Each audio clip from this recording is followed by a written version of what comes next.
Honestly, it baffles me just how modest you guys are. I mean, if I went to HBS, I would have T-shirts, caps. You'd know about it. If you are not ready to give what you need to give for us to move forward, then you don't belong here. You don't deserve to be here. You as a family member or a family business owner, no one is going to work as hard as you. London for like 5-10 years does it, gets it out of the system, and then I'd say 90% of people end up moving back. I mean, he's the only guy I know who's working at 2 banks at the same time. He's on both sides of the deal. He's the M and the A. Wait, can I say, I'm assuming this is like materialised, not like dematerialised futures. This is actual sheep. Yeah, livestock. Yeah. it's not, Just thought I'd double check. Did you like imagine like an NFT of a sheep or something? So like at the peak of its power, how big did the company get? Just before we get into the episode, I wanted to just give a bit of an overview. It's been a great episode, and upon reflection, probably the most introspective one we've done. We go into Basil's. Let me do that again. We go into Basil's family, their sort of empire in Sudan. You know, the intricacies of running such a large family corporation and balancing the relationship dynamics between all stakeholders. It's been a lot on finance, M&A, startups, but also a lot on, I would say, sort of EQ, balancing human relationships and really how to like get the most out of an organization from a very like personal, reflective perspective. So I hope you like the episode. I hope you listen to it. It's been a great episode for us. Hello, ladies and gentlemen, and welcome back to another episode of the official The Mergers podcast. We've rebranded. To my right, we have the man who shares the cap table with Jason Calacanis. He's a founder or co-founder of his own VC firm.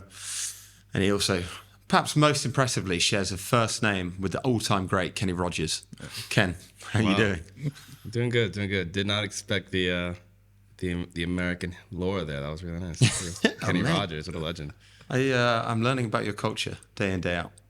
And then we also have Basil. Welcome to the show. Thanks for coming. How are you? Yeah, pretty good. Yeah, I'm very excited to be here. Yeah. Oh, man. Well, let's dive in. Yeah. Do you want to tell your story? Tell us sort of what brings you into your current role in M&A and how did you get there and what you're all about? Yeah, sure. I think truth be told, I never thought I'd end up in M&A. It was a very different trajectory from where I was going in my mind anyways. So I was telling Ken just before that I always wanted to go into academia and research. So a bit of context there. I studied biochemistry, and you know it's one of those topics where I think for most people you don't just study it for the sake of studying it. You probably have to enjoy it. And in my mind, I always thought I'd go down that route, right? But then a bit of changes happened across that road, and that's where the family business sort of comes into mind.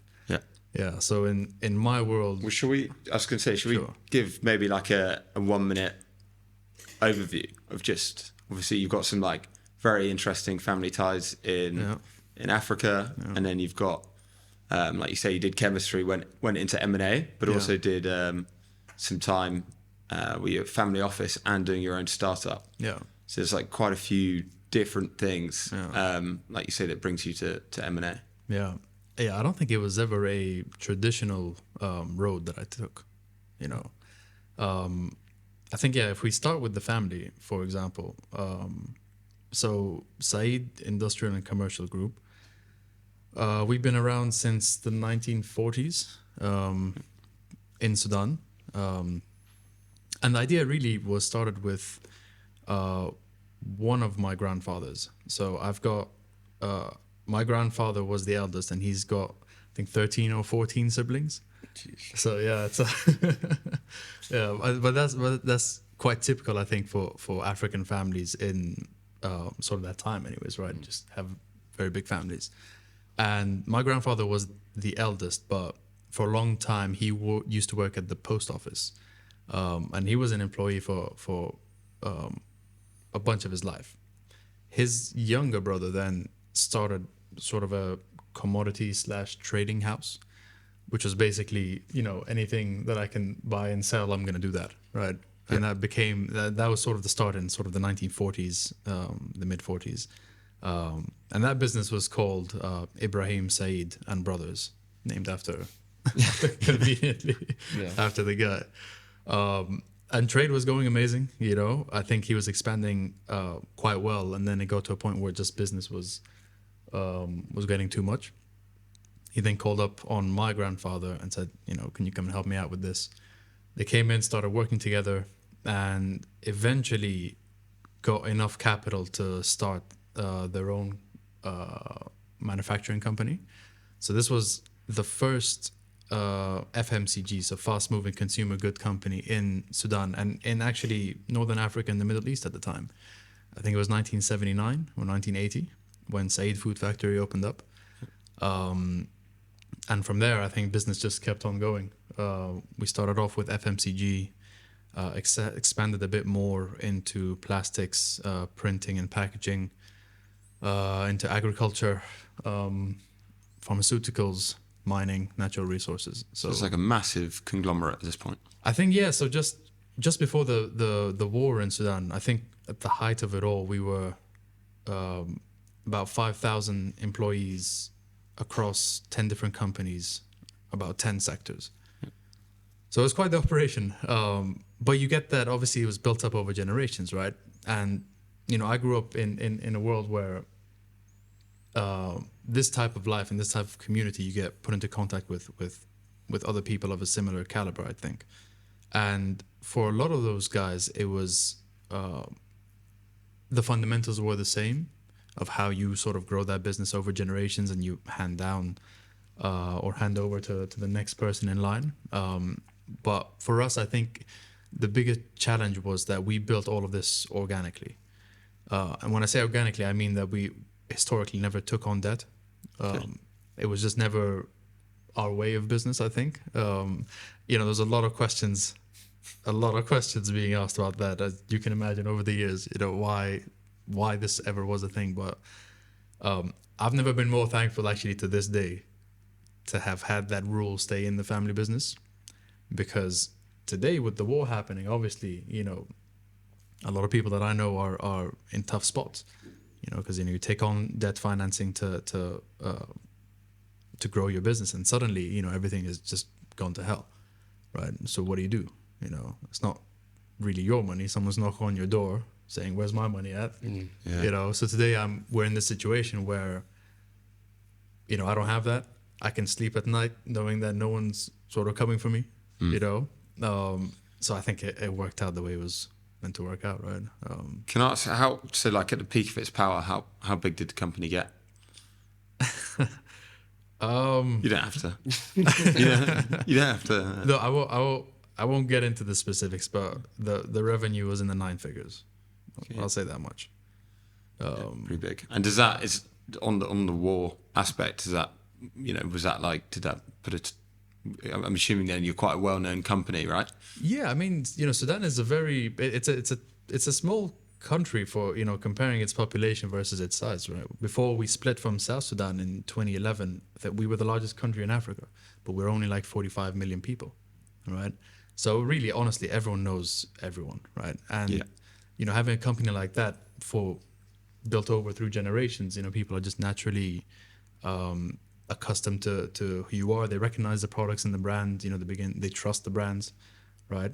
But yeah, it was pretty cool, I think. So growing up and seeing all of that, but it was with the war coming in, a lot of things changed, because like our family businesses and a lot of others, majority of our net worth was tied up in assets, right? And that's usually on your balance sheet, that's the PP&E mainly, right?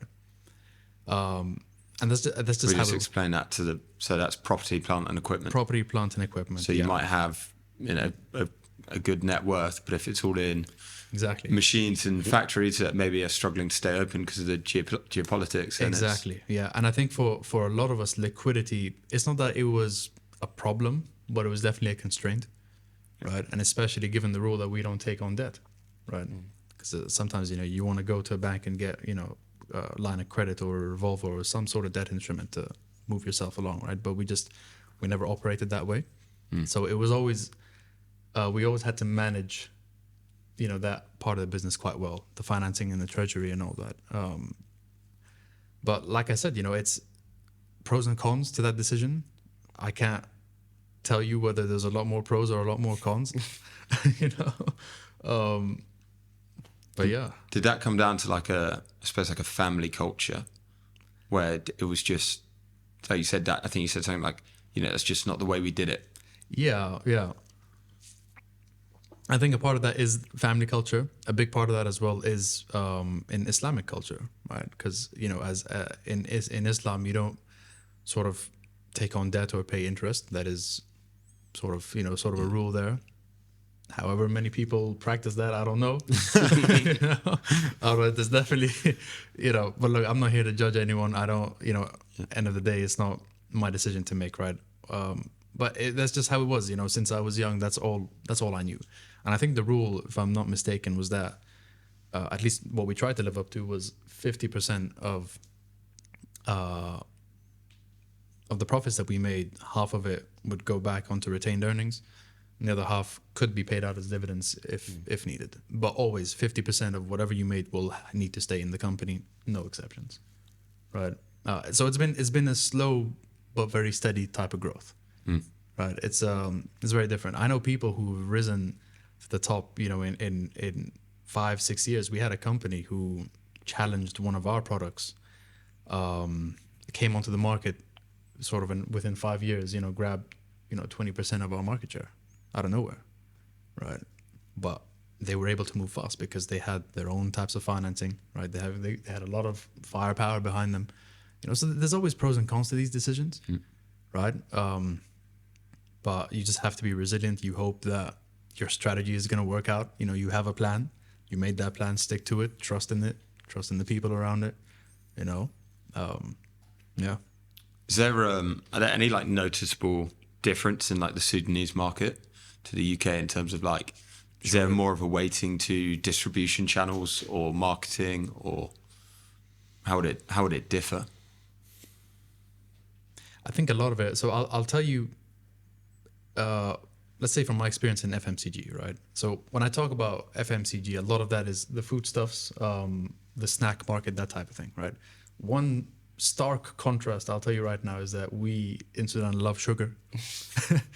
We really love sugar. Like, there's no sort of cap on that, right? It's a very big market for us, and the tastes are quite different, you know. So if I try to bring some of our products today into the UK market, I'd need to heavily adjust those, right? They just wouldn't move, you know. Having said that, there's also a time where we were and still are conscious of the products that we're making. So it's not just about, you know, making them full of sugar and stuff. But that's one of the differences in terms of the distribution channels, and a lot of that is affected by the logistics of the country, mainly because our infrastructure isn't amazing. You know, we don't really have, I think there's like one road that connects, you know, all of the country. And I'm not joking, it's probably like 2 lanes, right? And I've traveled all across Sudan. One of the things I love about my family is that we always, since I was a kid, you know, we'd go out and explore all these different places. We go, you know, camping quite a bit and hunting quite a bit. So I get to see all these different regions and see where our products can come in and come out, right? And the transport was always, I think, the number one problem, right? Truly. Because, you know, there's just, if you can imagine a 2-lane road, right? And everyone's trying to move through that road. And it doesn't matter. Yeah. It's just so you know, I grew up in Norfolk and we don't even have a motorway, so yeah. I can relate. Yeah, it's tough. It's tough because, you know, you're trying to move your things out, and it affects the decisions you make. Okay, I'm like, okay, if I'm producing, say, in the capital city, so I think maybe 80 or 90% of Sudan's manufacturing power is within Khartoum, just because it's the most developed region, right? So the problem then you had is, okay, how am I going to get my products, up to say Port Sudan, which is like, an 8-hour drive, right? If I'm driving in an SUV, imagine if I'm hauling stuff around, right? And the roads aren't safe.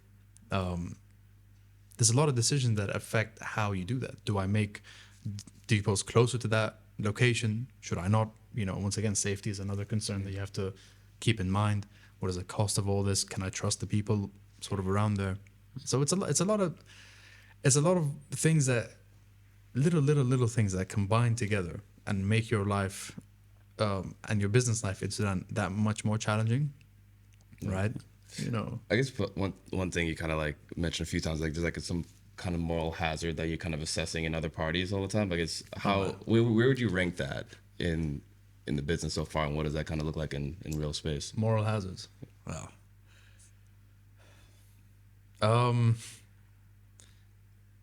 You've when dealing with African businesses or Africa in general, right? There's always this stigma that it's not even a stigma. It's reality, which is corruption and bribery are two very big themes over there, right? And Sudan isn't that different from it, So whether it's on a business level or personal level, okay. Morality,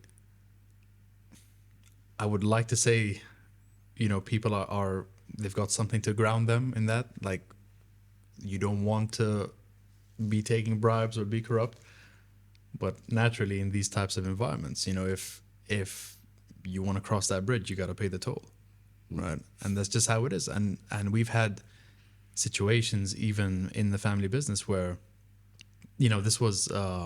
I remember one time we were very young when this happened, but one of my uncles or my father was telling me a story that some time ago, our then ruling government, the military party, they tried to get sort of allegiance from all the big family businesses and or all the people who had some sort of influence. So to get them out on TV or on the radio and say, okay, we're okay with this, we're backing these guys. And at that time, one of my grandfathers was, I think, chairman and CEO of the group, and he just said, no, we're not doing that. And the threat was they would shut down everything, right? The government would come in and just, because it's a military government, right? It's a dictatorship, so they can do whatever they want. But, we stood against that.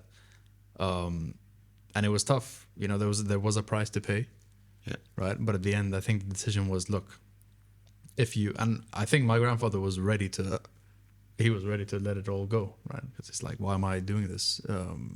With these guys who are clearly just trying to bully us and trying to get whatever we have.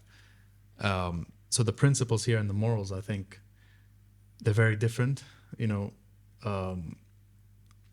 We ended up, I think the decision was made to, we had to do, I can't remember exactly what it was, but, we had to play ball, right? Because otherwise, you've got responsibility of, you've got employees who are depending on you for their work, right?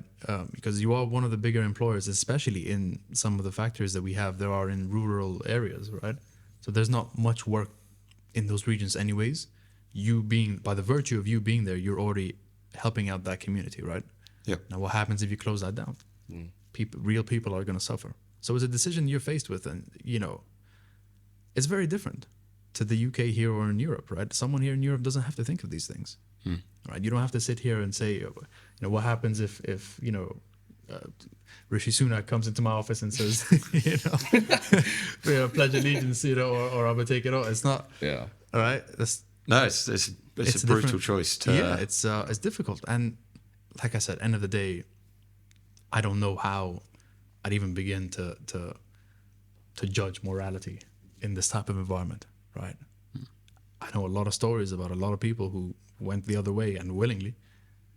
It's not that they only played ball, right? They were refereeing that game for all intents and purposes, right? And that's a choice that they made. All right. And I've seen it. I've seen the evidence forward. Some things I can talk about, some things I can't talk about. But sometimes it's you only see this when you grow up. Yeah. Right? It was a lot of people who were sort of close to me in the community, or in my community at least. And then you just find out, there's a reason that, XYZ has so much money or so much power. right? So it's I suppose it's if you're, in a, like you say, almost a position of influence through the family company. I guess you have to take that choice between like, how do we want to defend it? How do we want to stand up for ourselves and our morals? And I suppose you get opportunities, but you also get a target put on your back. yeah, 100%. And 100%. Those choices, I could imagine, pretty difficult to weigh the pros and the cons and the threats and all of that, and to come out to a conclusion that fire not only keeps you and your family safe, but also that you can actually live with and go to bed at night and be like, yeah, we're doing the right thing here. Yeah, and who else are you gonna? You can't have these conversations with just anyone, right? And that's why the family, or at least the culture in Sudan, family-wise, is so close.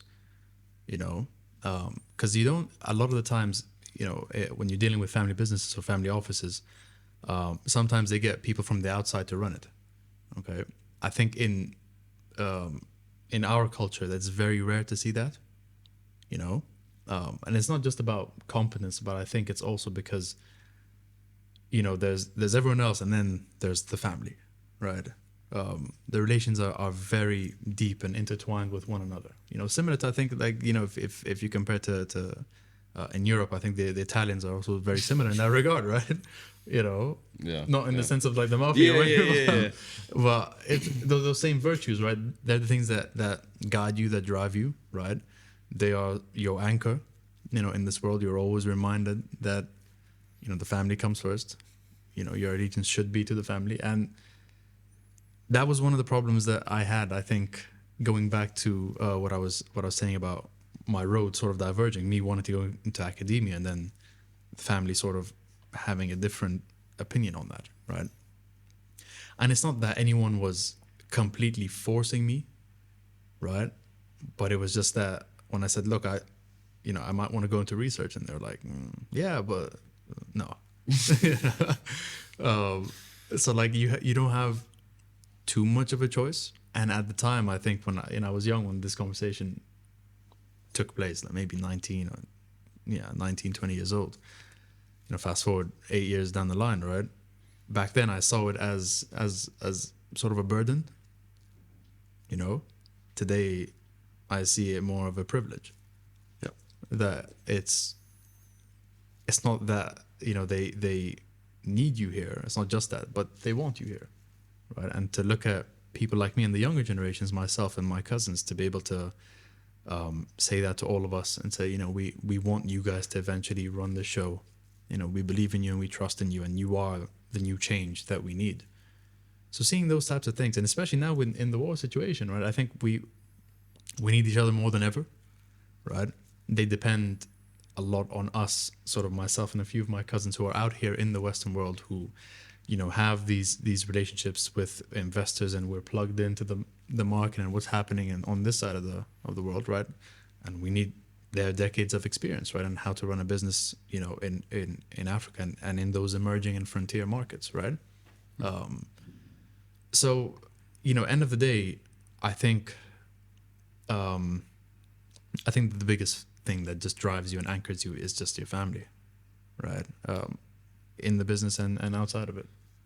Can I ask, in getting to that point where your mindset shifted, is a family culture more based around, I suppose, trust then? So like trusting you and your journey to sort of get to this point, and giving you space and freedom to sort of like come to that conclusion yourself? Or was there like a lot of pressure as well, in terms of like it was made very clear to you that you should be trying to go this way?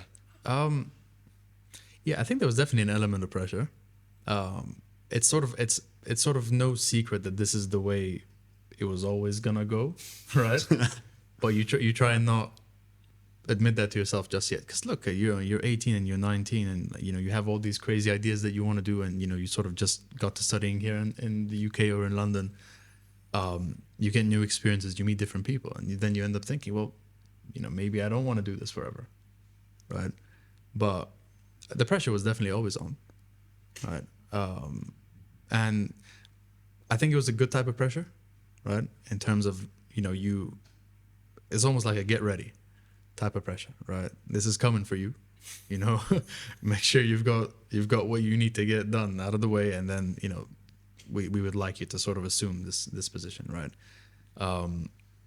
You know, choice wise, I think ultimately, end of the day, if you don't want to do something, no one's gonna force you, right? Like, no one's sticking a gun to your head and saying, yeah, yes, please run this company. Yeah. No one's gonna do that.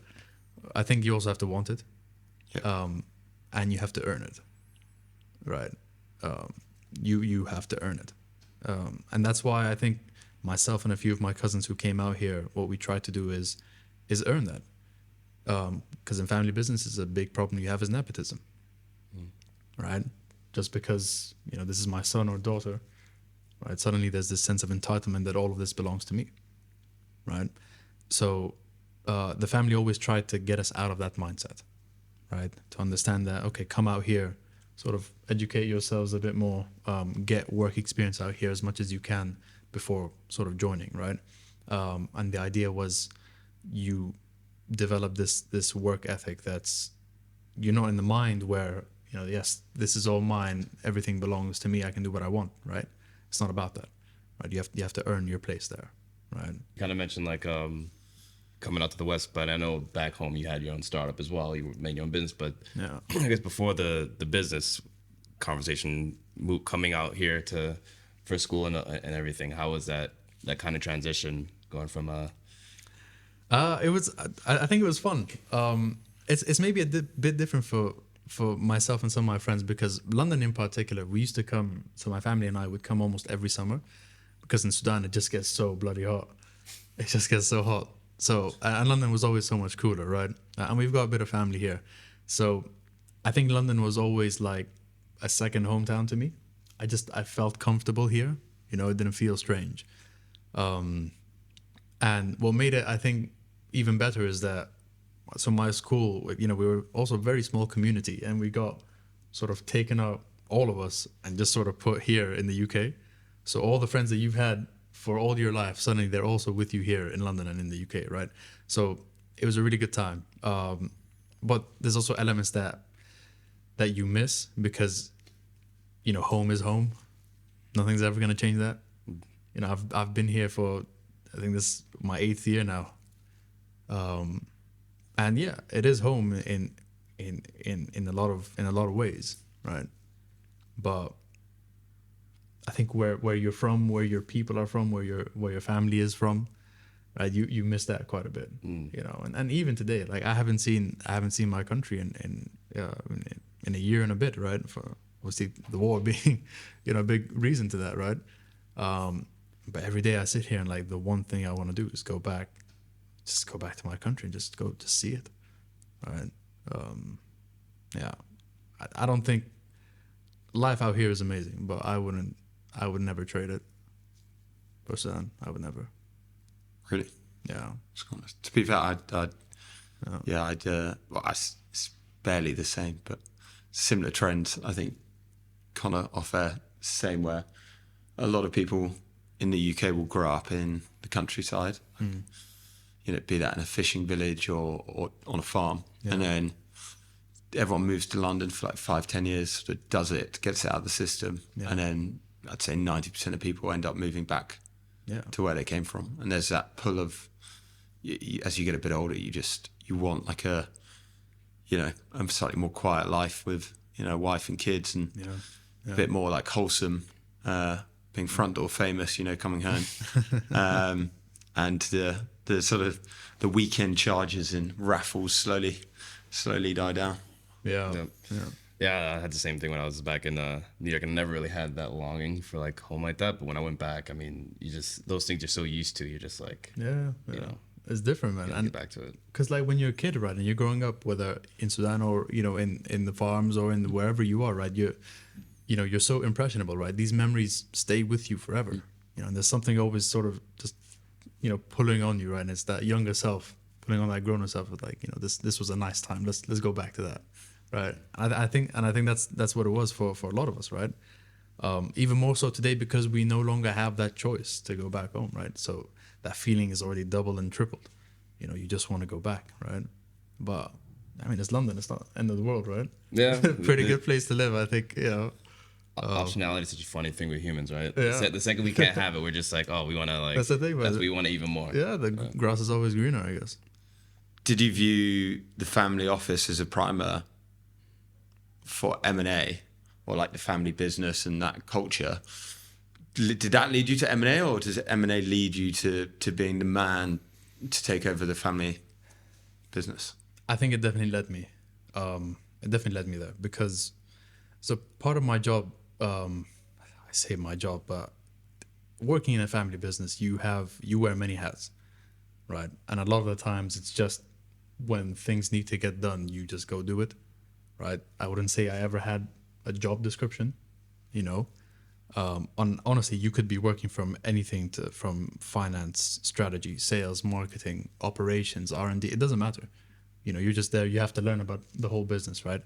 But the thing that I noticed is that we were not utilizing our combined resources as effectively as we should have been doing. And I think a big problem with that was you had all of these different companies in the group portfolio, some of them synergistic, quite a lot of them synergistic to others, but others not so much. So then something started playing in my head. I'm like, okay, what if we offload some of these companies, right? And then reassess and restructure our group portfolio and see where that could lead us, right? So I think that's where the spark of M&A came into, right? And you know, M&A is such a large umbrella term. There's a lot of things that fall under that, right? But in this scenario, I'm talking sort of about divestitures, so sell sides. So part of what I do today is on sell sides. I do buy side as well. And in the family office, or the family business, I was on both sides of that, right? You're assessing options. Should we sell this company or this part of the company? Take that capital and, you know, it's fresh capital. Should we put it into this? You know, there's a lot of decisions to be made, right? But I think that was definitely the catalyst for me wanting to do more of that type of work, right? Because I realized that we've had the same business model for, you know, close to 40 years. It's worked amazingly. If it ain't broke, don't fix it. If it ain't broke, don't fix it. But the thing was, Ken, right? It started to break when, you know, I mentioned earlier, we had this competitor who came out of nowhere, took a chunk of our market share. And we didn't understand why, right? It's because we weren't adapting like they were, right? And I think that was a problem that the family didn't want to deal with for some time, right? Because you're in this mindset, like, you know, we built all of this. No one's there to, you know, come up to us in this product, or, you know, suddenly you've got someone who's done it and they're doing it better than you, cheaper than you, faster than you. So we had to move, right? And that's when I was like, okay, I need a different perspective. I need to see something new. I can't stay in this environment too long. That's when I came out. This was just after COVID, actually. This one you and I met when we were doing business school together. Yeah, we did a business school. We had our first group, I think, for the whole thing. Yeah. The illustrious HPS. Yeah, the illustrious HPS. HIB, some might call it. Honestly, it baffles me just how modest you guys are. I mean, if I went to HPS, I would have T-shirts, caps. You'd know about it. You guys... See, that's why we're friends. I think Ken's got a tattoo on his back. Just yeah. HBS, and then there's like angel wings. Got the knuckles. Yeah. I mean, it was interesting because like, obviously, like we met Russell. We have Basil here. I mean, there are people that had experience in there, but then there's also a point. I think a lot of people had graduated into COVID. I mean, like it started in March, right? It was that's when New York started shutting down. But then you had a lot of people that kind of came out of their undergrad and then just went straight into business school because effectively was the best decision. Yeah. They probably had it at the time, but you could definitely see the diversity and ability that occurred at that time. Yeah, it was great. But I think you know what troubled me the most actually was like you troubled. I say troubled, you. but yeah. But like, you know, if you're going to business school, right? I think the number one thing for anyone is networking. Oh yeah. Right? That's why you go. And I think COVID took a big part of that from us, because like we spent so much time, you know, weeks and months in our rooms, right? We had to do our lectures. Like, you know, I spent more of my time on my laptop. You know, there wasn't a lot of occasions where you can meet people and really get to know people. You know, which was a shame. I think it was only like for me, it was only just the people that we met in the beginning, Ken being one of them, you know, who like we ended up, you know, being good friends and still continuing these relationships, right? A lot of other people, I feel like, at least for me anyways, I lost out. Because going to do your masters, it's not just about the knowledge, right? But Dude, it's always about the network, man. yeah, that's always about the network, really. And more and more today, every moment I spend in finance, in M&A, in investments, you know,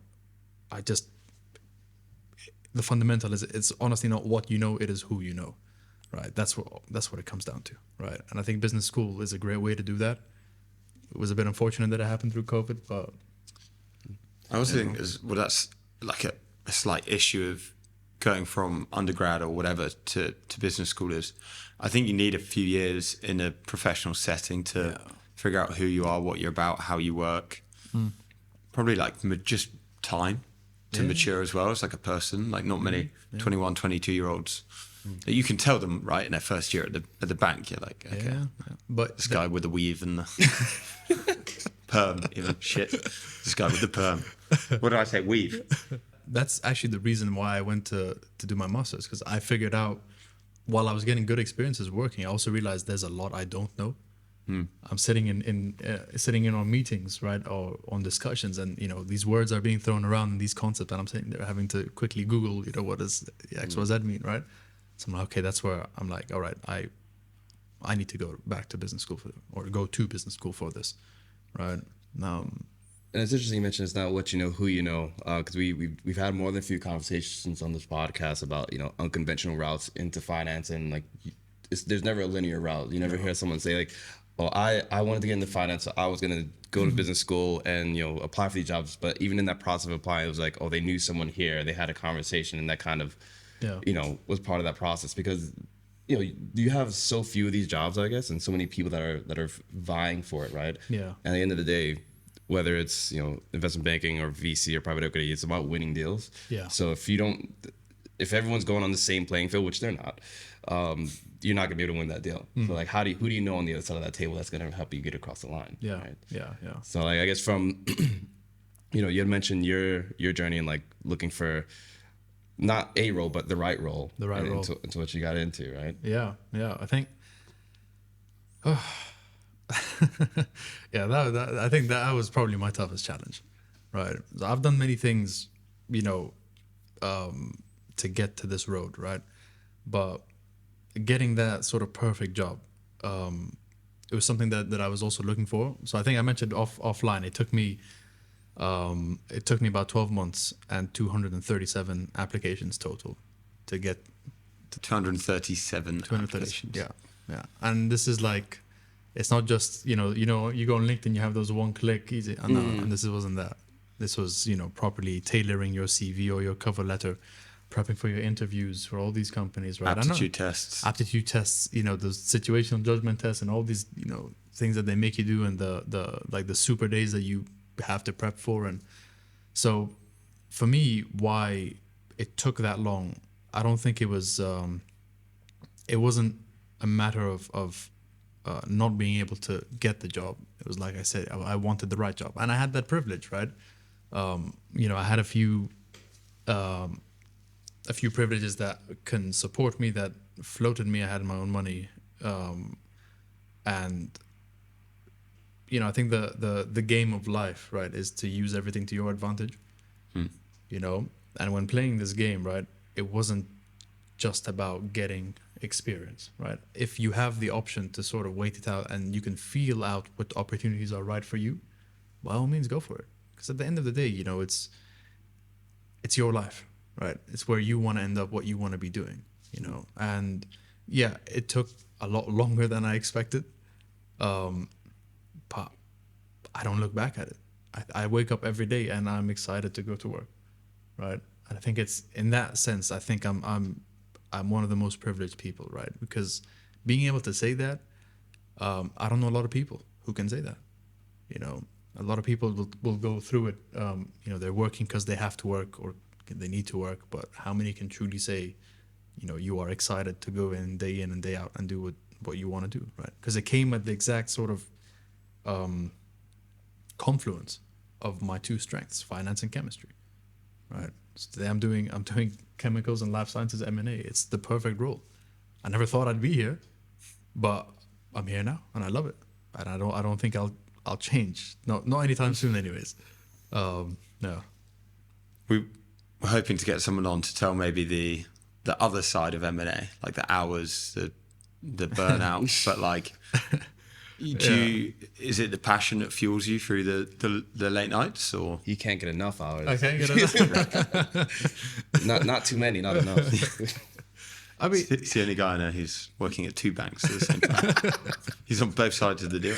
He's the M and the A. Oh my gosh. I think the passion does play a part in it. The other big part is also just the responsibility. You know that you've got people who are depending on you to do this work, at a high quality.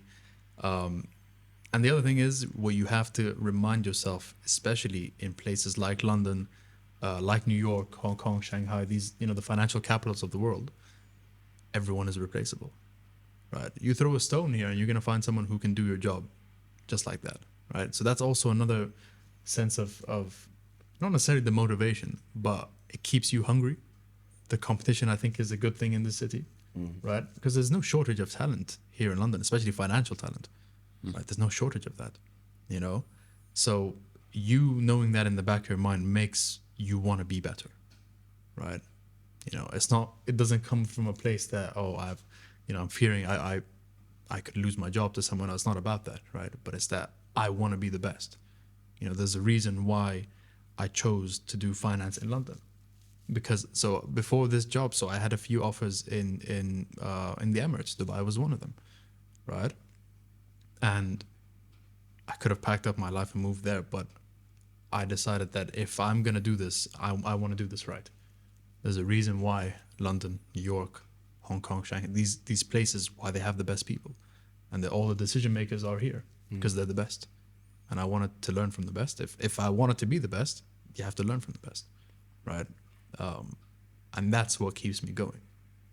It doesn't matter. In anything that I do, I want to make sure that I try my hardest, and who's to say you can't get to the top, right? If you work hard enough, a bit of luck on your side, I think it can work out. They say luck is the intersection of preparation and opportunity, right? Yeah, exactly. And you just have to prepare. I spent so much time prepping, finding a job. This 12 months, finding a job was a full-time job.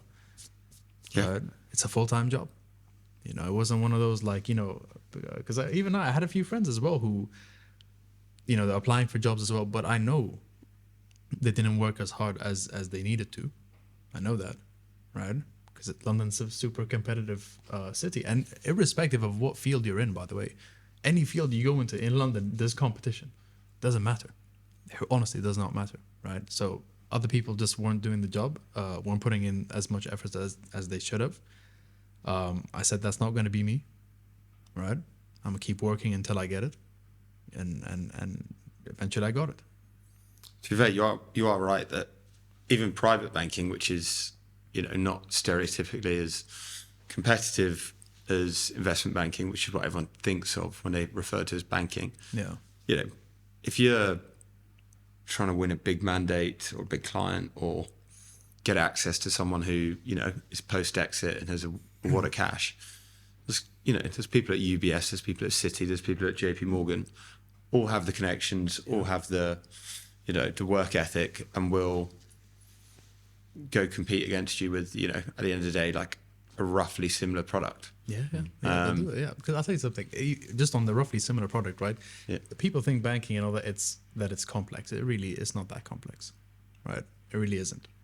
All of these guys that you're naming at JP, at Goldman, or whoever, we all have the same skill set. There's not much that really separates us, right? In that regard, sometimes you come across people truly exceptional in what they're doing, right? And the different skills that you can build up, the attention to detail, the way they think about the numbers, the way they think about how the deal is going to be put together. You always have that, right? But I think as a whole, because it's so comparable, you don't get to these places if you're not that good already, right? That's what places like London offers you, and like New York and all these. You have to operate at that level, right? London doesn't allow you to be mediocre. It doesn't let you, If you're mediocre, you're not cut out for it, right? So you're always operating at a higher level, right? And I think that's what makes working here more exciting, right? It gets brutal at sometimes, yeah, of course, but we have a saying in Sudan that there's no candy without fire, right? There's no candy without fire. You can't have it. So I think that's what motivates me. That's what keeps me going every day, wanting to be the best that I could be, and all of this tying back to eventually, one day, a phone call is coming for me, right? And whenever that day comes and that phone rings, I have to be ready, right?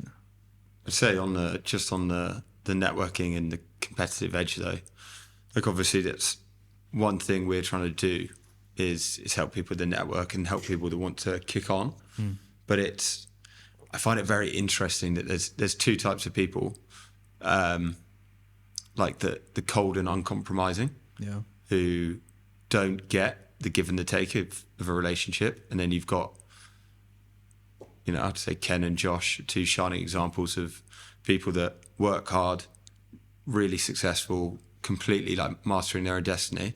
Yeah. And I'm not saying this to be sycophantic, but fucking nice guy at the same time. Yeah. Just really nice, supportive. Yeah. And it's like, I think a lot of people probably haven't quite learned that you need to have like an EQ element. And I'm going to South Africa end of the month, going to hopefully interview a friend from the pod, who her whole business is basically built around like being determined and driven, but also having a lot of EQ and building relationships and like recognizing what people need and giving it to them. Amazing. See that, I think that's that truly is what everyone, an element of everyone's day, I think should go to helping people, because no one got to where they are on their own, right? Nobody. Myself, I'm on the top of that list, right? I've had so many people along this road help me, whether it's friends or family or people that I've run through, right? So whenever I can, I try and repay that favor. I get a lot of requests, say on LinkedIn, or people messaging me asking how this is pretty cool. How do I get in here, right? And I take the time when I can to sort of sit down with them and explain to them the road that I took. It's not the most conventional road, but it is a road, right? I help them with the resources if I can, because I had someone do that for me. Yep. Right. One of my really good friends who works at City, he's actually the guy that gave me my first sort of study or prep pack, right? When I was doing these, like getting ready for the interviews, right? And it changed everything for me, right? It's this very simple tool that, all packed, nice, neat in a folder, in a zip file, right? And it would have costed anyone else hundreds of dollars to access that. And he just gave it to me. He's like, yeah, go for it. I have that now today. I hand it out as well to whoever needs it, whoever wants it. I show them how to navigate around it. Link in the comments, maybe. Yeah, keep the comments. Yeah, no, but look, by all means, if anyone is watching, I'm always happy to have a conversation with people, right? If I can help, I want to help. Yeah, and the thing is with this is like from a selfish perspective, you feel good. Yeah. Makes you feel good to help people, but you never know how it's going to come back, who they know, where they get to. And on the time thing, it's fine. It does take some time out of your day, but it doesn't take that long to see who's going to do the work and go out. And then, if you say, hey, do this, reflect on this. Do you want to do this? Do you really want to do that? Yeah. What do you think about this? I know you're going to put in some work to get there. Yeah. That doesn't take long to find those people. No. And one thing you mentioned, you give in, like there's always that conversation. People like, even for VC, like how do you break into VC? And like these routes are unconventional for things. Yeah. I guess, are there any like consistent core pieces of advice you'll give, despite you have to in many cases people have to find their own way into it. But what is like some recurring themes that you see yourself giving as pieces of advice? Specifically in finance, I think one, you have to discipline your mind, right? And what I mean by that is that it's not just about the hours, right? But it's being able to sustain those hours over long periods of time, right? It can get really difficult over a few periods. Sometimes it's easier, right? But what you have to do is discipline yourself, and know that you're working towards a goal and keep doing that, right? The second thing that I found probably to always keep in handy is, at least from a technical sort of skill, right? Is understanding how the fundamentals of finance work.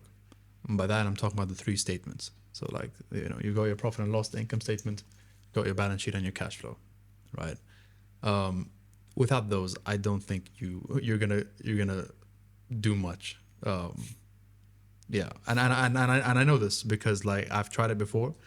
Before I didn't have this knowledge, and now after I have this knowledge, it's a whole different ballgame.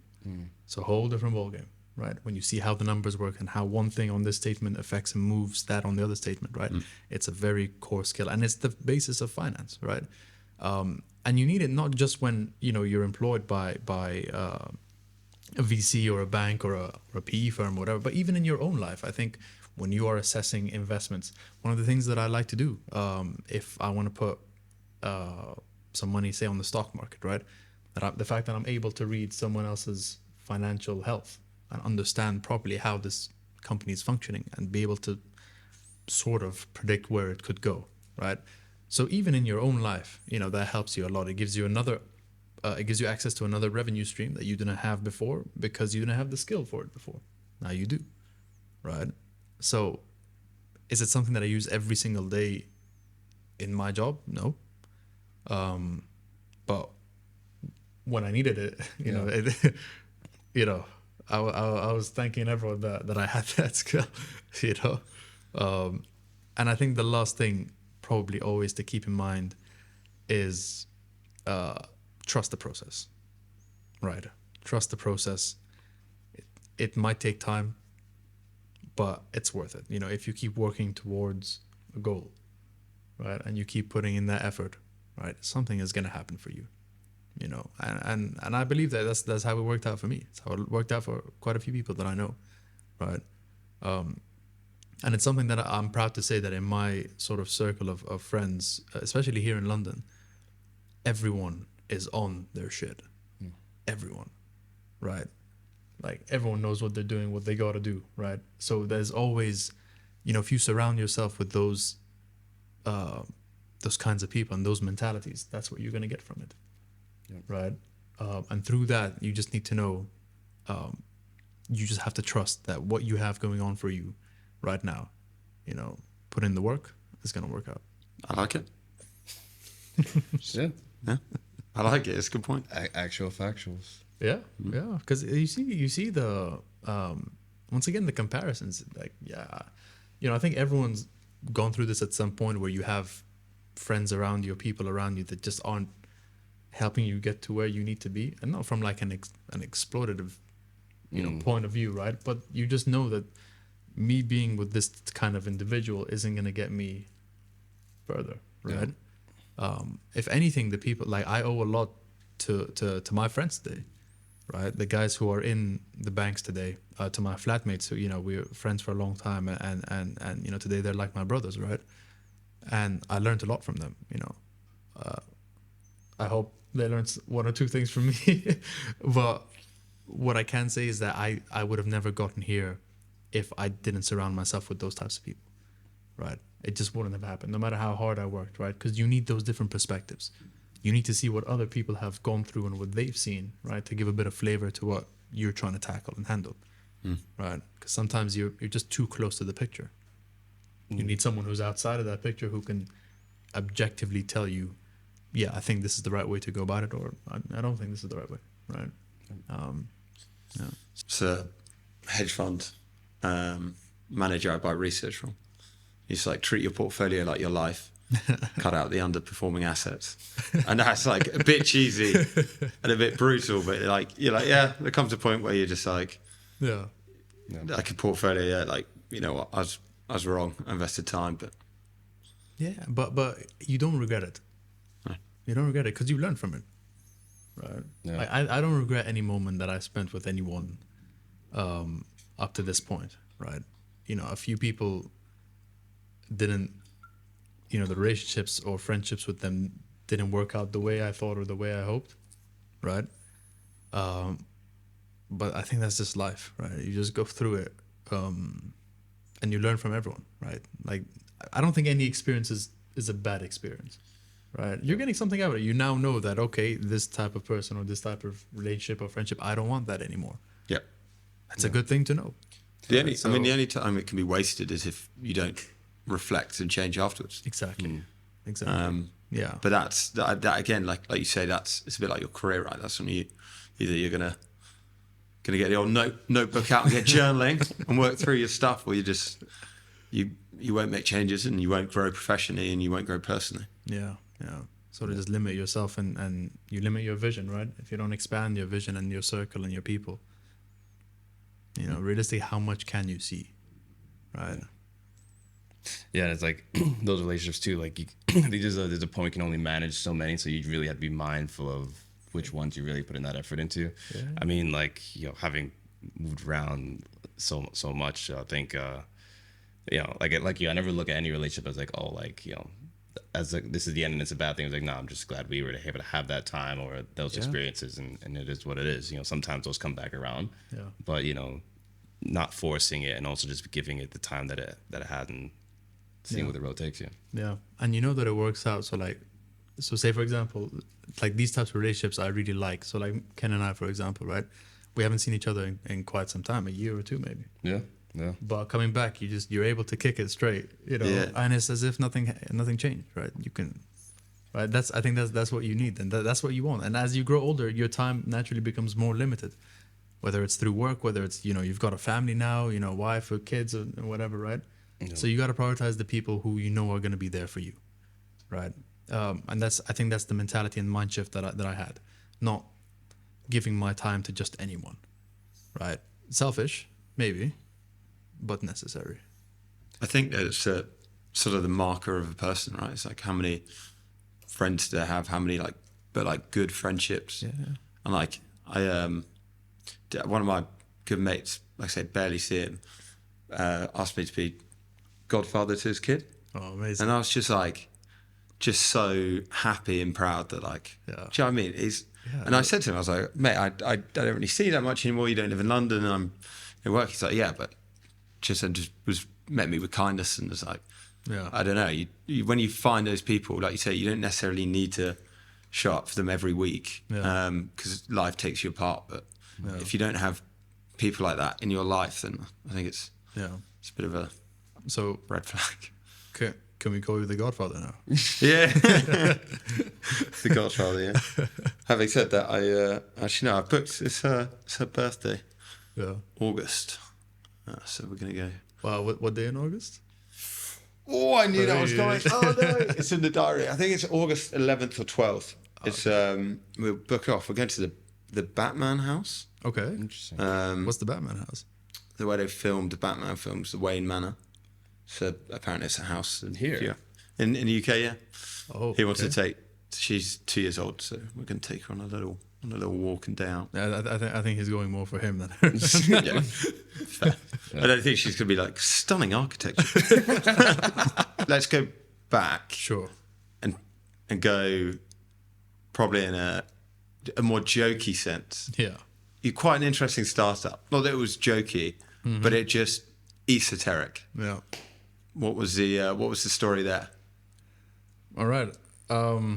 I think a lot of people sort of hearing this or watching this, they're going to hear this for the first time. My own family included, by the way. Oh, really? Yeah. Whoa. Yeah.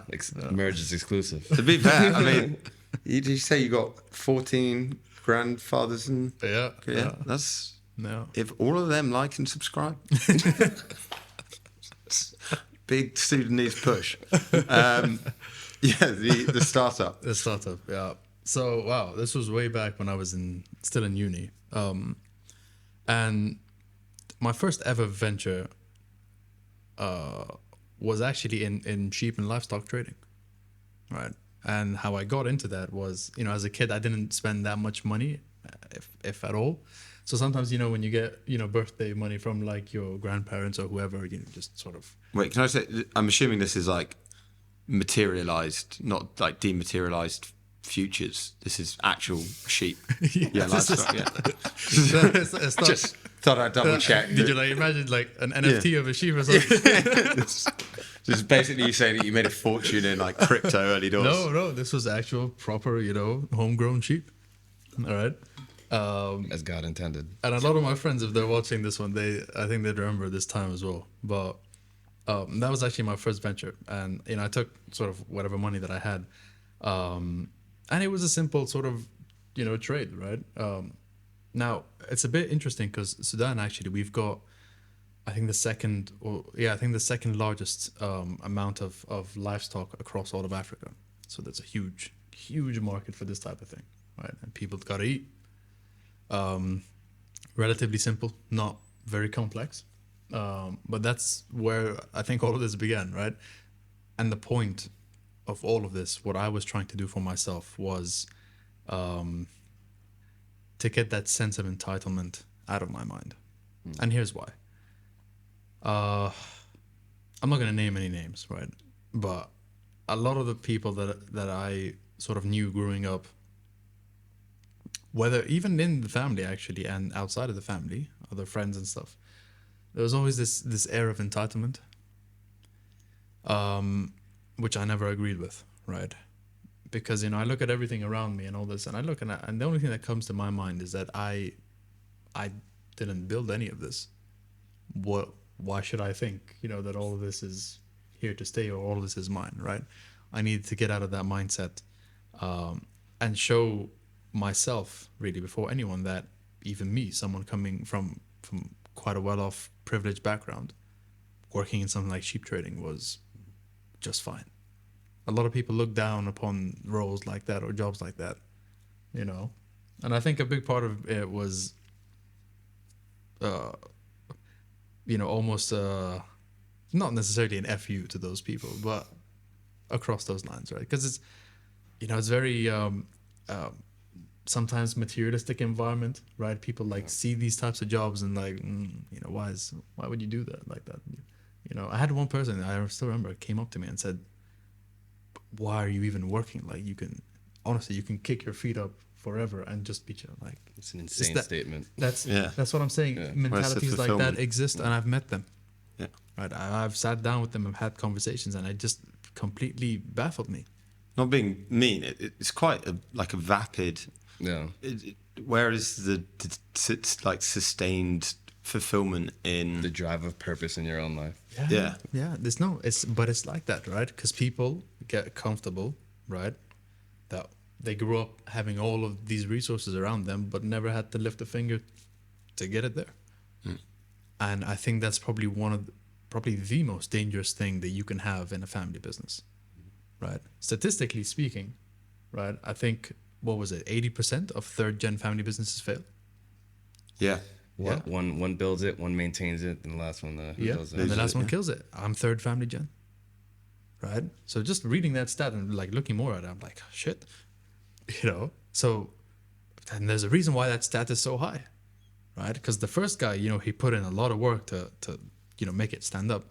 The second guy, he brought it to a level that was like, okay, we're doing this now, right? Then the third guy sees all of this. He doesn't see, all the building blocks that took it to get here, right? And then suddenly he thinks, right, this is the way it's going to work, and it never works out that way, right?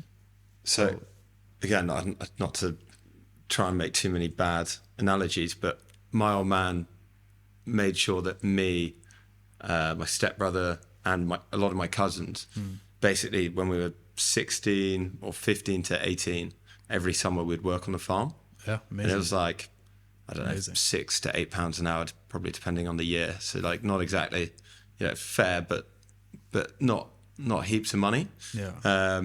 And just be like, he'd be like, step back. Like, he's like, I'm not going to be the boss. Like, he's your boss. And just basically we were, for 3 years, I did potato grading. Oh, okay. So Cool. you sit on a clunking piece of machinery. Yeah. As hundreds of potatoes go past you on a conveyor belt, and you pick off a moldy potato or a stone for 45 minutes in a row, and then you have like a 10-minute break while the tractor changes, and you go again. And it's literally as soul-destroying as that for like a whole summer. Yeah. But it was that same reason. He just, when I kept asking him, I was like, come on, can I not drive the tractors? God, can I not be a tractor and trailer driver? I know this is better for you. Yeah. And I was just like, at the time, I don't know if I railed against it. I think I got what he was doing, and I kind of recognised I had no choice, so I lent into it. Yeah. But I definitely hadn't quite appreciated how much thought was going into it. I thought he was just doing it to be funny, but he very much with my best intentions at heart. Yeah. I mean, it's important, man. Humility, right? My first job, I was a dishwasher, and then I was like at a diner, and then I was working retail, and then working in a restaurant after that, like as a back server or a busboy, depending where you're at. Yeah. So yeah, I mean, and then when you get into these roles that we're in now, it's like, you kind of see it sometimes, and some people, like you mentioned, it's just like they feel like they're a level above. It's like, nah, at the end of the day, like it's just a title. You just walk into a different building than someone else. It's not like that changes much about you. Yeah. And you know what's funny, right? It's this mentality comes from the people that I least expected from. I think that's what sort of threw me away or threw me back. Is in the entitlement mentality or entitlement? Yeah. I can't, once again, I won't name drop anyone. I come from a big family, but to throw some shots. What was the volume? You got quadruple witching end of the month Friday. How many sheep were? What was the big trade? I think it was it comes in cycles, I think. So the biggest time you can make, I think, money is, so in the Muslim culture you have two Eids or two festivals, right? One is just right after Ramadan, and the other sort of about 2 months after that, and that's to you sort of honor that when God sent down the lamb to slaughter instead of the son, right? That's what that is. So a lot of people will take the sheep for that specific point in time. I'm not proud to say about extortionate amount, you can call it. I'm joking though. You make very decent margins, I think, in that time. It's very seasonal, and in Sudan, really, it's there's no shortage of livestock there, and people who like to eat meat. Like red meat is a problem for us. It's so readily available, and up until like a few years before everything just got so expensive because of inflation and all that, it was very hard to go into any home and not have at least one dish of like red meat on there, usually lamb or something similar. Sounds good. Yeah, it was great. It's great, but also at the same time, you get a lot of health problems associated with that, right? Yeah. So it's not the healthiest of I will admit, right? Just sugar and lamb. No, damn good tasty. I had actually, and we have, I'll tell you this, right now, we have the best meat, whether it's lamb or cattle, in the world. I'll put that to anyone. I had one of my teachers, right? The guy that actually got me to love chemistry was a gentleman from North Carolina, right? Now I want you to imagine this gentleman. He was one of my favorite people, on this planet, and he looked the spitting image of Colonel Sanders. I'm not joking. He came once. We had like a Halloween day at school, and he came dressed as Colonel Sanders.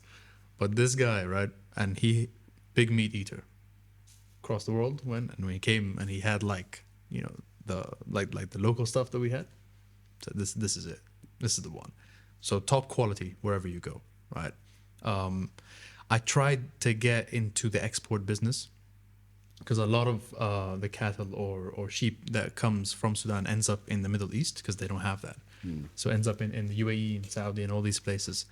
I tried to get into that, but it just there was too many barriers of entry.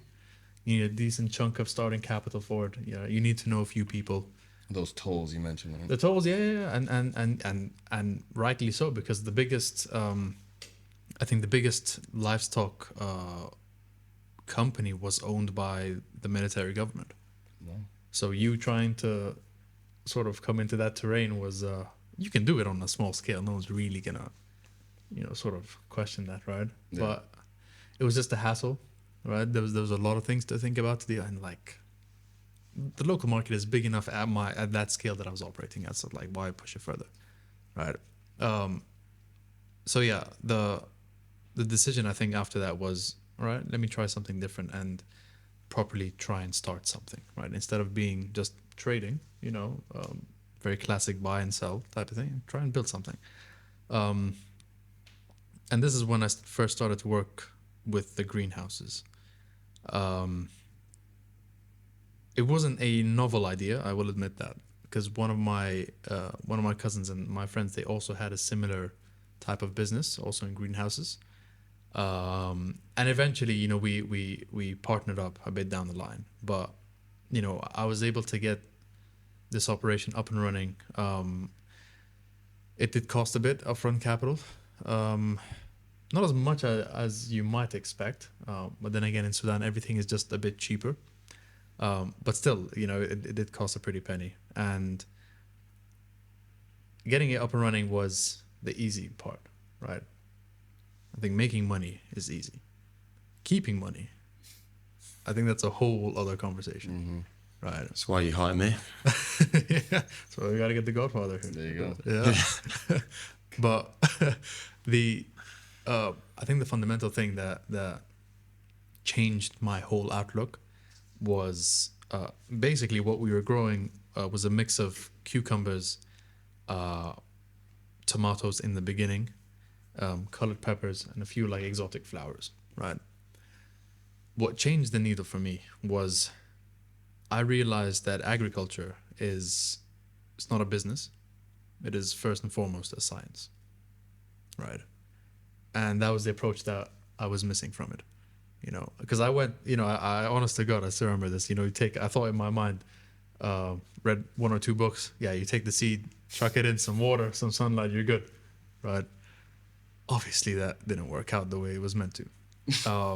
So, we decided to invest in people. We got a really, really, really smart agri engineer. And what that basically means is that, they know how to test for the soil, the different qualities of the soil that you need, the humidity in those greenhouses, the different yields that it can come out, right? So very proper, like empirical data type of stuff. Changed the game. Like in a few months, we had about 600% increase in revenue. Wow. Yeah, geez. Just from doing that and approaching it the right way, that it was a science, not a business, right? And that made things a lot more interesting. But when all was said and done, probably the biggest lesson I took out of it was how do you make things work, with a modest budget, modest capacity, and modest time. I was still like in university when all this was going down, right? And I tried, and a lot of this, like I never told my family about this part of it, right? Or a lot of my friends, because once again, this was just me exploring me. What type of man am I gonna be, right? I didn't really want to say anything to anyone just yet. And I think even to this day, they won't know really much about it. But the lesson that came out of it was you're able to make things move at the smaller scale. You learn a lot of lessons, and I was able to directly transfer that into the big family business when I eventually moved in. The first place I came into was our agricultural project, right? Now, this is a huge piece of land, right? Which was our it was our least profitable business in the whole group portfolio. And that sort of struck a chord in me because we've owned this project, since the 70s. And it's been underperforming year after year, right? And when I eventually came in, there's a few things that coming from a small sort of environment taught me. One, managing your budget, right? In my mind, coming into the big farm, I had no money. Right? We had a good budget for everything, right? But in my mind, we had nothing, right? So that keeping that mentality, trying to drive your costs down, right? And not spending for the sake of spending just because you have the money to do it, right? It's not about that. And coming in from that smaller environment, you already have a lot of different contacts for your fertilizers, for example. Like you can get them at a cheaper rate, right? You can get some of your machinery at a discounted price, right? And you know the real prices of everything. Now, here was the problem. That department, specifically in the agricultural side of the business, was heavily. It wasn't the cleanest of operations in terms of the people that were in there. You know, like I took a look at the numbers for quite some time. One of my first jobs was to go through the records from 1977. I still remember that. Jeez. Yeah. How long did that take? A lot. It took a long time. It took a lot. But the idea was to familiarize myself with how the hell did we get here? How was so much money being poured into this one project over the years and nothing's come out of it? Where's all this money? And I look at it and I could see the invoices and receipts and all that stuff, and immediately I just knew that there was no proper oversight on the management, and there was a lot of over invoicing because no one was checking the numbers, right? We didn't really have like a financial controller coming in dedicated to that project, right? There was like a group sort of finance function, right? But when you have so many subsidiaries to deal with, something is gonna slip through the cracks, right? If every business doesn't do its accounts properly, and that was the problem with the agri project, right? So over time, so many people benefited off of us, right? I'm talking people like that. I remember them when I was a kid, you know, coming into the farm, or I remember them and seeing these numbers and linking the dots together. And suddenly you realize this is a whole other malicious type of story, right? Your perspective and those memories that you had as a kid going onto that farm is something completely different, right? And it hurts you because these are the guys that you knew growing up. You let them into the family and into the business and all this, and this is how, you know, you were sort of repaid, right? But eventually we got down to the bottom of it. We hired an excellent financial manager who was, I think, my first sort of teacher in finance. So he taught me everything, like the basics and the fundamentals. That's where I really got started on my financial journey, right?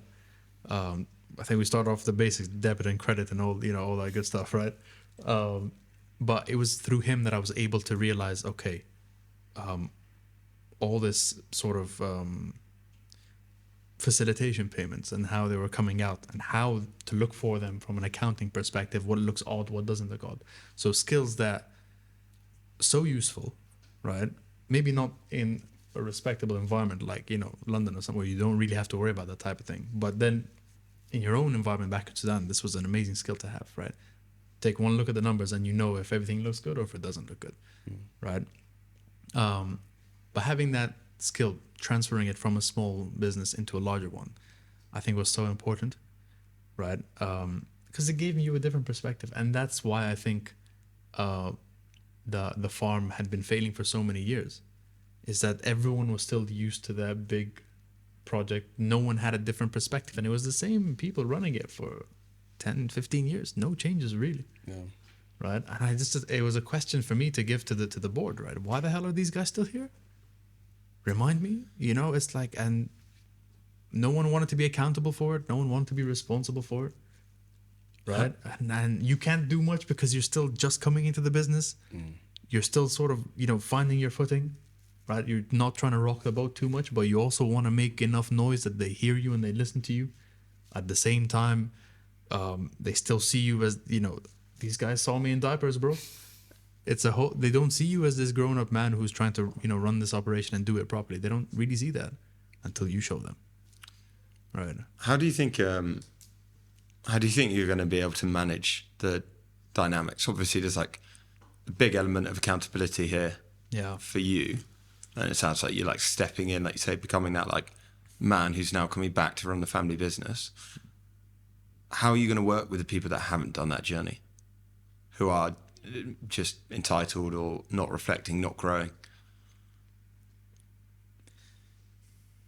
I've thought about this question a lot. Yeah. Truly. Like truly, I've sat down with myself, and the only conclusion I come to is,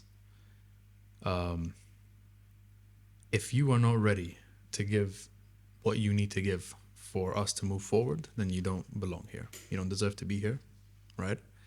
Because you as a family member or a family business owner, no one is going to work as hard as you, right? End of the day, it's your business. And that's true with any other company. If you're the founder, if you're the guy who started it, you're the one staying in, it's your baby, right? I'm not expecting employees and all that to give that same type of commitment, right? Of course not. But what I am expecting people to do is put in the work that you need to put in. And we just don't have that, because the work ethic in Sudan, if you ask anyone, it is notoriously bad. Notoriously. Like, a lot of, and I hate to say it, but truly we are at times a very lazy people, right? Really. And it's an issue. Like, if you go to if I go to the bank, for example, in Sudan, I'm trying to get something out, and where is he? He's gone to breakfast. So the equivalent of like lunch, he's gone to lunch. Okay. Basically, I got to come back tomorrow. I won't find him again. It's that type of work ethic that's destroyed our companies. It destroyed our people, in the employee sense of things, and there's no one pushing that forward, right? There's one or two companies who are operating, on all levels, and they're like hitting it because they demand that out of their people, and they compensate them well, very well, in fact, right? But I think the bigger thing around this is that I want to give people a vision that they can also stand behind. I'm not about ruling with an iron fist. It's not about that at all, right? But I do believe that if you want to go forward, right, you have to go sort of together, right? And that's what I want to create at Saeed Group, right? Bring everyone closer and work as a proper, cohesive unit.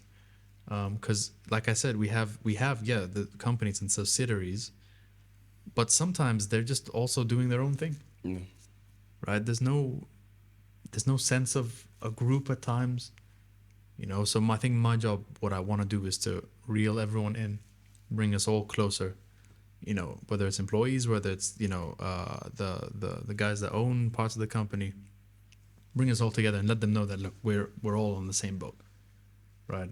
How I'm gonna do that, I think lead by example where you can. That's why I'm out here and not there. I want to come back when hopefully I've got enough skills and confidence that I can eventually run this type of show, right? I want them to see me, not as like a boss or anything like that, but as a leader, someone that they can really look towards, and yes, I can follow this person, because I've got people like that in my life, right? And I see the difference. I see the difference when I look at someone, when I want to follow them versus when I have to follow them. Crazy difference. And that's the type of culture I think anyone would want to build in their company, right? You want people to follow you, right? Especially if you're trying to make a change and uproot a lot of that, whatever was sitting there for decades before in the way people used to work, right? They need to know that this is not the same game anymore, right? And it's only fair. Because if I hold myself up to the best standard, then I think I'm allowed to do that to you, right? If I'm sitting there lazy, coming into the office at, or starting work, midday, leaving, clocking out early, I don't deserve to say that. But if I'm the first one in and the last one out, I can say that. So that's what I'm trying to build, right? I want them to see me there, right? And that's what I mean when I say lead by example. First one in, last one out, right? They see you, they want to get behind you. You're trying to build something and make them feel a part of it. It's not just you. No one gets here by themselves, right? Because I'll tell you one thing: if it wasn't for the people, the employees at Saeed Group, we wouldn't be anywhere. A company is nothing without its people, without its employees. Nothing. Your people are your number one resource, right? Invest in them.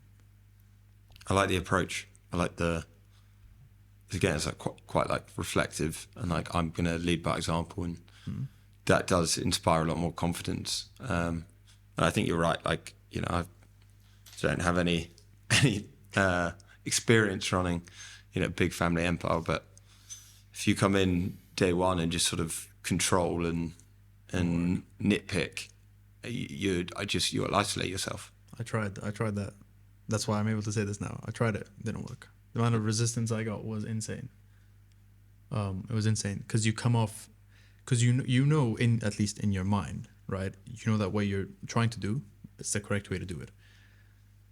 But the way you come off to these guys, who's this kid who's trying to teach us how to run this? Yeah. Some of these guys have been doing this longer than I've breathed air, and I'm gonna come in and tell them how to run it. That's not gonna fly. It won't happen that way. So I needed to change that mentality quick, right? Because if they lose confidence in you from day one, that's it. Very, very tough to get that back again.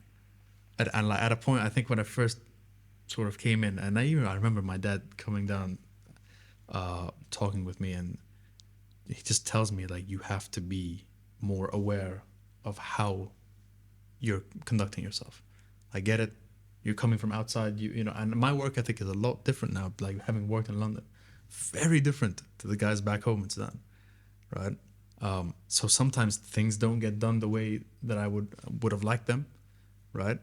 And it gets frustrating at times, you know. But my dad always tells me, you know, you got to be patient, right? You have to work with them. You have to show them the way and the path forward. Work with them, right? And you need that switch, because if you lose that trust, you won't get it back. Yeah. You won't get it back, right? That's it. Because people make up their minds about you very early on. It's just human nature, right? We don't want to do it, but it's just how we function, right? So if they make up their minds that, you know, this is, you know, some young arrogant asshole, you know, who's coming in with, and because his last name is on the front door, he can do whatever he wants. That's it. Yeah, it's just about getting, you know, it's that human element, like getting the best out of people. Getting the best. When does it ever, you know, come from a negative place? Like, Yeah. you say, even if you've got good ideas, Yeah. you've got to implement them in like a positive way. Yeah. Like, hey, here's how we get here. Here's how we build here. Here's why it's a good idea. Yeah. Here's what I'm doing. I believe you can do it. Yeah. That's a really positive message. Yeah. Just coming in and being like, no, not up to standard. Crap. No. It's like they're just resentful. So easy to sit back and point your finger, right? Yeah. But I remember A lot. It's just on that. Easy to point a finger. A lot harder, I'd imagine, to do what you did. Realize you're going one way, reflect, and then change.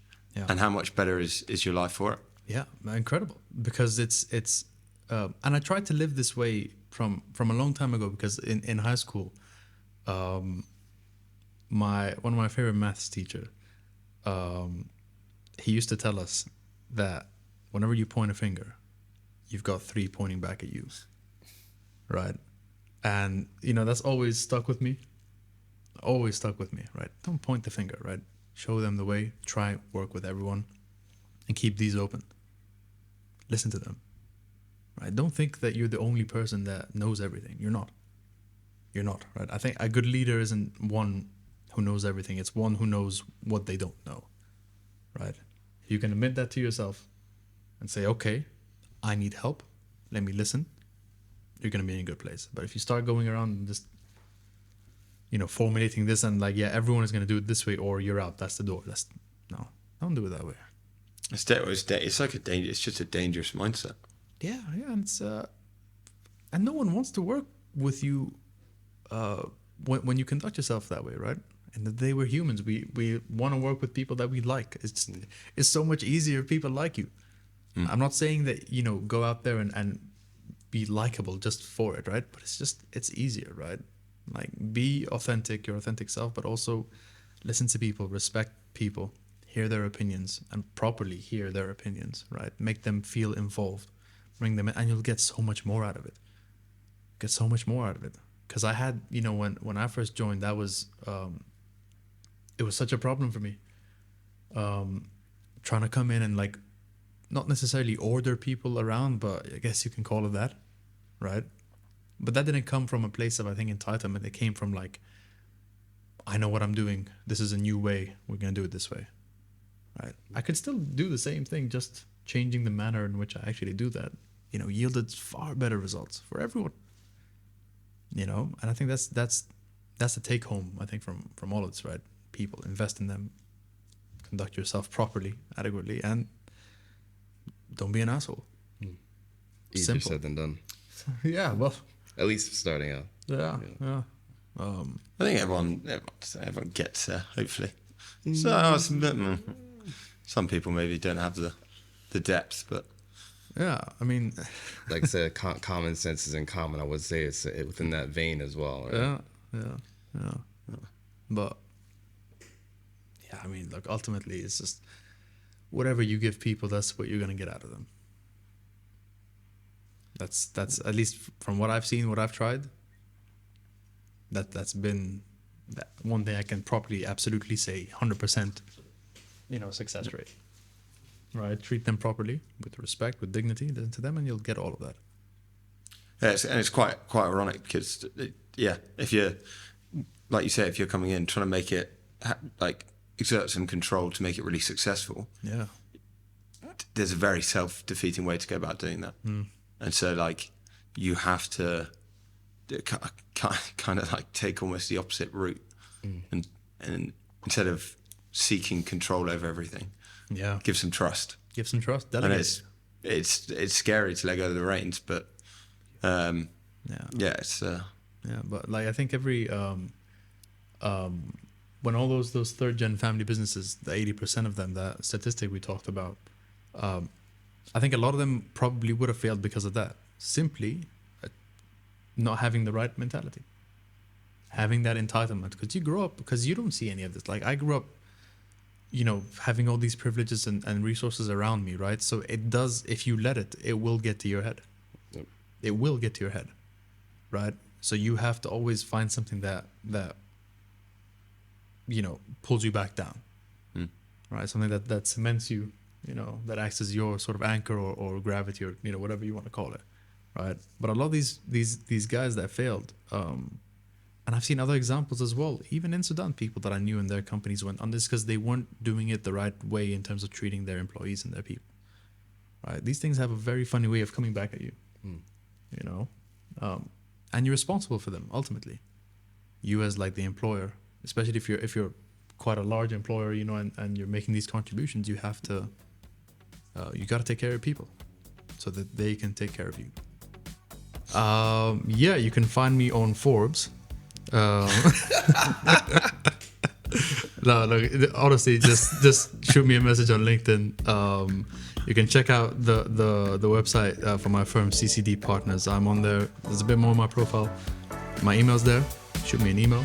Probably tag you in the post and everything as well. So if you have the 100%. No, look forward to it. Really, anyone, if you need help, please open door. So if you enjoyed today's episode of The Mergers, please don't forget to like and subscribe.